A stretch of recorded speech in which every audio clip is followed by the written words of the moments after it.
Story of the year right here. Robert Jaynes Jr. Who is that? He's the fundamentalist pastor who used his Irvington Bible Baptist Church in Indiana virtually as an employment agency for his secretive multi-million-dollar drug ring. He just pleaded guilty to 2 federal charges. Okay, so let me backtrack here and give you guys some details of what the hell is going on here, because this is a crazy, crazy story. So secretly, okay, by day, the man's a nice priest, okay, at his nice little quiet church. He likes to play guitar and sing songs. Everyone loves him. By night, the man has a multi-million-dollar, worth $2.6 million, a drug ring. He was selling synthetic marijuana. He was producing and selling the drug. 100 tons have been confiscated. It's also known as spice or K2. I'm sure you guys have heard of it. We've done a few stories here related to that drug. And this is where stuff starts to get really weird. Now, there's a very loose web of connections that the police have basically uncovered.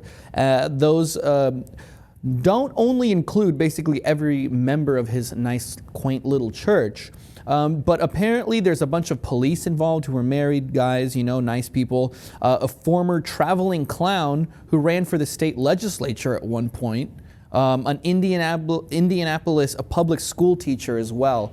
And then one interesting caveat to this story as well, another person who's been linked to this crazy drug ring after this bust is Russell Taylor. If you don't know who Russell Taylor is, he was the former head of Jared Fogel's foundation, who's currently in prison on child pornography charges. Another member of this church / crazy drug ring has just committed suicide in prison.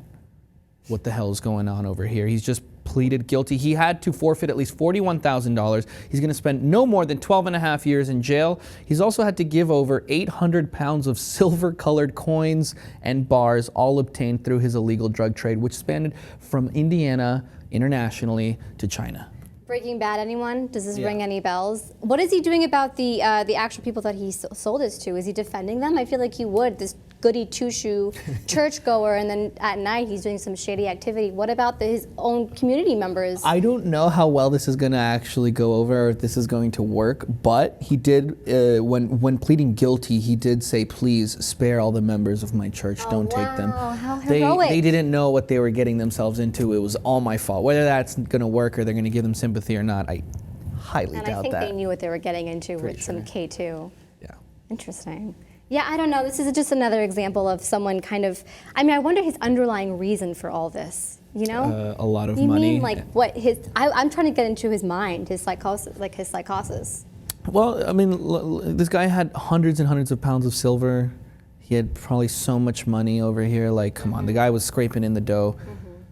I don't know. I mean, I guess it's easy, you know, to get disillusioned and kind of. And the group that he was able to garner up, from sheriff, his own like police department, to someone you know related to Jared Fogel, that does raise some eyebrows. I wonder. And after all that, here's my favorite part of the story: he's released on bond. He's a free man. He'll be sentenced July 8th. So we're gonna have to see how this goes over.